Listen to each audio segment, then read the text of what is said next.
Well, All-Ireland and Munster champions Mourneabbey of Cork put their titles on the line tomorrow when they take on Aherlow Tipperary, 2 p.m. in Mallow Sports Complex. And it's a game you can see live and exclusive with CK streaming. And it's delighted to have Mourneabbey manager Shane Ronayne. Shane, how are things?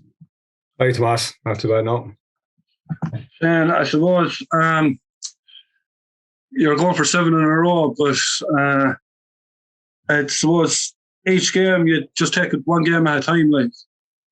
Yeah, look, that's the way we've always approached it, even within the county in Cork. That also, so you have ultimate goals that you hope to achieve by the end of the year, but we've always just whatever opposition we're playing next, we get ready for those. Never look too far ahead, because you can't, because there are days you probably get caught. If you're not ready for the game that you're playing. I think I suppose even like Meath have proved that this year in the inter-county scene. They were probably underdogs in the last 3 matches against Armagh, against Cork and against Dublin, and maybe the teams weren't ready for them, and so we prepared the same for, I suppose, for Sunday, the same as we prepared for the first round of the Cork Championship. Every team we treat them with respect, and I suppose that's the way we've always done things in Mourneabbey, and I suppose we are on the road a long time, and I suppose the fact that you gain that experience, that you have to treat every team with respect. Yeah, and as I was looking at Aherlow, they took a bad beating in the first round of the Tip Championship against Clare, and they were actually missing 9 players that day. But they managed to regroup, and it didn't look too promising for them coming out with Clare that evening. But they were lucky to get over feathered in their round robin, and then it was a nip and tuck game against Commercials, and they won that by a point. Could have lost their semi-final to Mile Rovers, and again their final. So there's plenty of character in that team. It's not a team that you can write half really. No, definitely not. But I watched a bit of that game in Clare. You were covering it, and you knew the players that were on the line for Aherlow, like, that would make a huge difference as the championship went on. So I think all they had to do was stick in there, I suppose, and then if they got all the girls back, they were going to be a serious threat to anybody in that championship. And I think, look, they've been very consistent as well. They've won 2 of the last 3. They were beaten in the final after a brilliant game last year in extra time by Clare. And that Clare team went down to and beat the banner below in Clare last year. So I think this Aherlow team is full of players that have loads of potential and are doing it at the county level, doing it at third level, and now are really, I suppose, stepping up for their club. And like, to win two championships in 3 years and get to another final, I think it's shown a remarkable level of consistency. And in fairness to them, they dug in there this summer and they stayed at it, because that night, as you said, the heads could have gone down and said, look, what are we at here? But I suppose they realised who they were missing, and I suppose those girls came back into it and made a huge difference. And there's no club team in the country or no inter-county team in the country could have afford to be missing the calibre of players that they were missing that night. But look, they still battled hard that night, and I think the battling qualities they showed that night against Clare, and you add in the players they brought back, it all looked good for them. And I think, fairness to them, they dug out those games, and no more so in the county final when they got the last minute goal. So look, they have that battling quality, and we know that we have to keep going on Sunday till the very end, because Aherlow will keep going.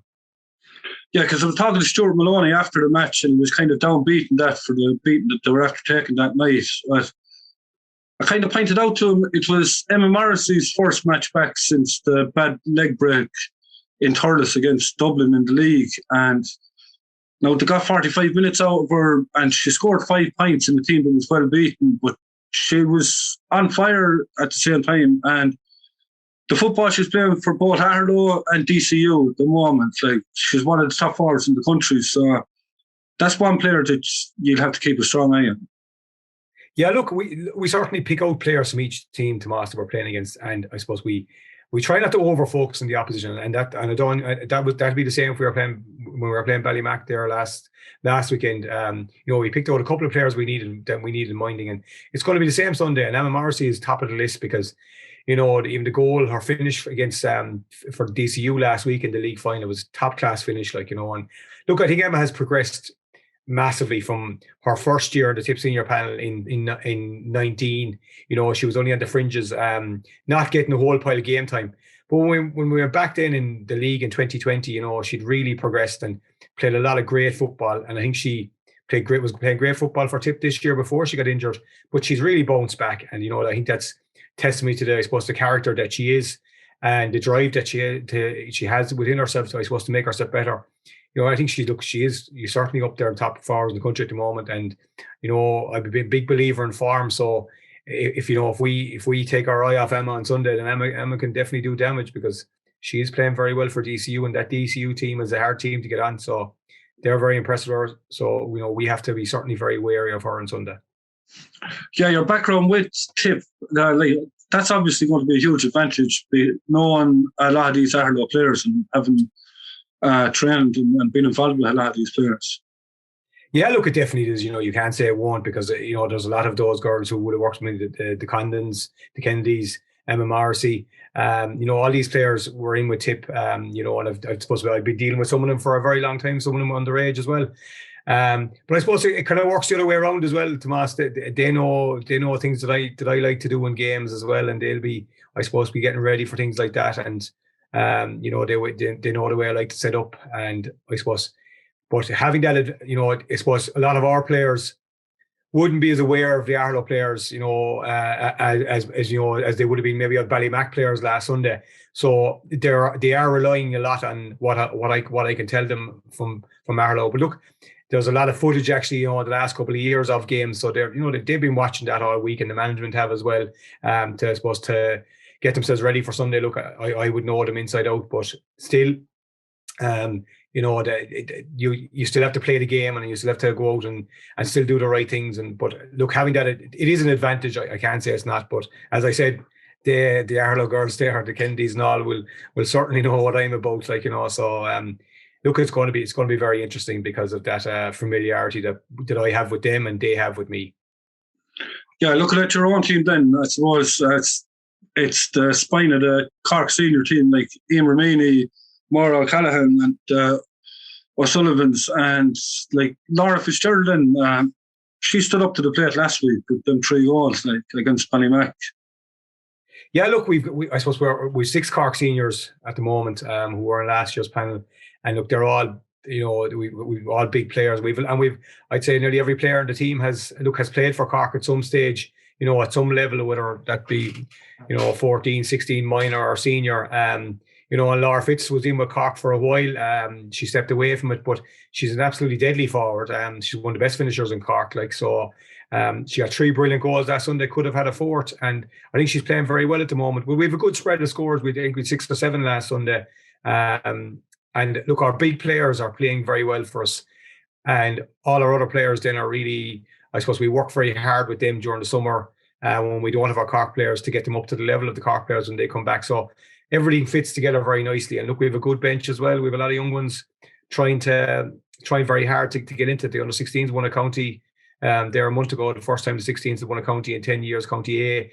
So there's 5 of those who played in that under 16 county final that actually played senior football this summer. So we're not afraid to, I suppose, bring them in once they're able. We give them a run. And you know, last Sunday, again, we haven't even played the same championship team all week. Like, so look, tomorrow, you know, that tomorrow's team might be a different team again, because, you know, we're basing it on form of training, which is great. But to have that experience of those Cork girls, you know, is fantastic. They bring that winning mentality, and I suppose that seeps through the whole squad, and everybody in the squad then is singing off the same hymn sheet. Yeah, you're just saying there about bringing in some of them under 16s. It's one thing we've noticed with senior clubs. They're not afraid, if there's a girl there 15 or 16 years of age, they're not afraid to bring them in, and that's going to stand to them in years to come as well, playing at that higher level. Yeah, look, exactly. I suppose we've always done that. Ellie Jack, now, who's a Cork senior at the moment, like, she started the county final when she was only 15. And Orion, who's wing back in the team, she started the county final and she wasn't even 15. She was a few weeks short of her 15th birthday. You know, she was only 14. But I suppose the way we look at it, Tomas, is that we bring them into the squad and they're training away with the seniors, and they're well able for it. And I suppose we don't take risks with them, or we don't, I suppose, overplay them or overtrain them. But if they're ready, we'll give them a chance and we'll play them. And I think I suppose that has always been the way in Mourneabbey. Before I went, you know, all the senior girls, they would have been playing at a young age, And look, it stands to them. I know there's you'd see it in a lot of clubs, maybe not, not so much in senior clubs, but a lot of clubs are afraid to play their younger players. I don't think they should be playing, but I think it's great experience for them. And like that under-16 team certainly benefit from the 5 girls who had played senior football this year, because they were playing a very strong Glanmire team who would have probably had every player up to the age, when Mourneabbey had 4 13-year-olds playing. One of the big things when you're bringing in those younger players is you're actually giving them an opportunity to play at a high level. And I suppose they see a pathway for themselves then to make it onto the team. And I think that's very important for keeping them involved in the game, because if they're coming into our senior squad and they're not getting any chances, then they'll drift away from the game to go play something else, or maybe they'll stop playing sport altogether. And I think that's very important. And we've always had that policy in Mourneabbey. As I said before, even before my time, that if they were good enough, it didn't matter what age they were going to get their chance. And I think that's very, very important. And certainly, I would say, tomorrow's game, there's going to be young players brought in again tomorrow and given that experience, because look, when they go on as well, Tomas, they're doing their job as well. They know their job and they're flourishing, I think, and it's only boding well for the future, Mourneabbey, because some of our older players, obviously, they won't keep going forever. So I think if you have a lot of, I suppose, a raft of retirements or anything like that, in the next year or so, you have to have all these other players ready. And I think, look, a lot of our younger players will be ready. Yeah, well, it's certainly exciting time seeing them young players coming in. Just talking about retirements and that, and you have a new challenge coming up now with the Cork Seniors. Yeah, look, it's a very exciting time, I suppose, very busy time for myself at the moment, trying to juggle the 2 jobs, because I suppose at the moment with Cork, we're just trying to get going, and I think that's a very busy time. I think once any team starts training, it kind of rolls along like any event that you're running. Once it starts, it works away itself, like it takes on a life of its own. At the moment, it's time consuming, but look, I'm really looking forward to it. We've had a great response to trials we've been running in the county for the last 4 weeks, and we brought a lot of the seniors who were there last year. Were in last Saturday morning involved in the trials. Everybody had to trial out, and I think the response from all those players and response from players around the county is, we're delighted with that as a management. And look, I'm really looking forward to it. It's going to be an interesting year ahead. And look, I've no doubt I'd say that myself and Peter Creedon, the new boss at Tip, I think we might cross paths during the summer. I think the Munster Championship draw might get us together or something like that. So look, it's going to be very interesting, and I'm very excited about it. It's something I wanted to do for a long time. But I think all my experiences with Tipperary and with Mourneabbey have put me in a much better place to take on the role now than when I would have got it back in 2015. So look, I'm very excited about it, and I've nothing but I'm really, really, really looking forward to it, because I think it's going to be an exciting time for myself and Yeah, so there'll be plenty of crack in Colossus and Eastgate with yourself and Peter over the coming months, trying to bounce ideas off each other. Yeah, look, I suppose I'm very lucky in Colossus and Eastgate. The previous principal, Mary Finnegan-Burke, was very supportive of sport, and and then when Peter came in, he's fantastic boss to have, because of being so supportive of sport. And we would always have chats about about GAA and about ladies football, about the ideas we have about the game, and he would have rang me about the Tip job and things like that beforehand, and I would have talked to him about the Cork job and things like that. So look, we have a good relationship, and I think they're going to be, if we do draw each other in the Munster Championship or the All-Ireland series, it's going to be very interesting in the school, because look, we're 2 big characters, and I think it's going to be it would be a great battle, I think, if we do meet each other in the championship, because he certainly knows maybe he might know how to get the better of me, and I suppose I haven't really figured him out yet. So it will be very interesting. Yeah, there was a lot of fear in Tip when they heard that you got the job that you were going to take Ed Burke with you. Was there any temptation there, or we were kind of begging him to stay here in Tip? Yeah, look, there definitely was, because I think Ed is a fantastic coach and a fantastic organizer, and he's going to be, he'll be a serious addition whatever he does. Like, I know he's going up to Aherlow there now, and he'll definitely make a job of him, because he is fantastic. And the Waterford lads were absolutely delighted with him down in Waterford. And I certainly made approaches, but in fairness to Ed, look, he's very committed to, I suppose, Tip ladies football, and he does great work with the underage, and he's also treasurer of the board. So I had to respect that decision. I was disappointed, but that's the character, the type of character that Ed is, and he's going to be. Look, I've no doubt we'll work together again in the future because we have a very good working relationship, and I think we were a good partnership when we were with Tip and when we were with Waterford. So look, I was disappointed, but I absolutely 100% understand his loyalty to Tip, and I suppose the work he's doing, and he's still doing it with the under 14s. I don't know how he does it, to be honest with you. He's trialing out 300 or 400 under 14s there on a Saturday morning, and he's still, he's with Aherlow and things like that, and he's still being treasurer of the board. So look, he's a great guy to have involved, and Tip, I think, are very, very lucky to have him. Yeah, because myself and Stephen O'Brien there, another one of Colosh and Denise, they're doing huge work at the 114. And as you said, trying to trial 300 or 400 people, it's not easy. No, look, I didn't have that many to trial, thank God. Can they whittle down as the years go on? And I would be a nightmare scenario trying to be trialing 300 or 400, but he's so organised. He had it all ready to go. And Stephen's a good guy there inside the school with us as well. Always has been very supportive of myself, even down through the years. And I think they did a good job last year with them, and they'll do a very good job again this year. So look, there's huge ladies football, I suppose, interest in the school. Like we have a couple of Tip players there as well. Or Dylan is teaching, and Cleano the Wires on the staff this year as well. So there's a very good atmosphere, like within the staff of and I suppose it's a very sporty school, and there's great banter there, and I'm sure there's going to be great banter for the rest of the year then as well. Yeah, well, Shane, we wish you the best of luck tomorrow, even though it might mean it all, and we hope to cross paths tomorrow and over the course of 2022 as well.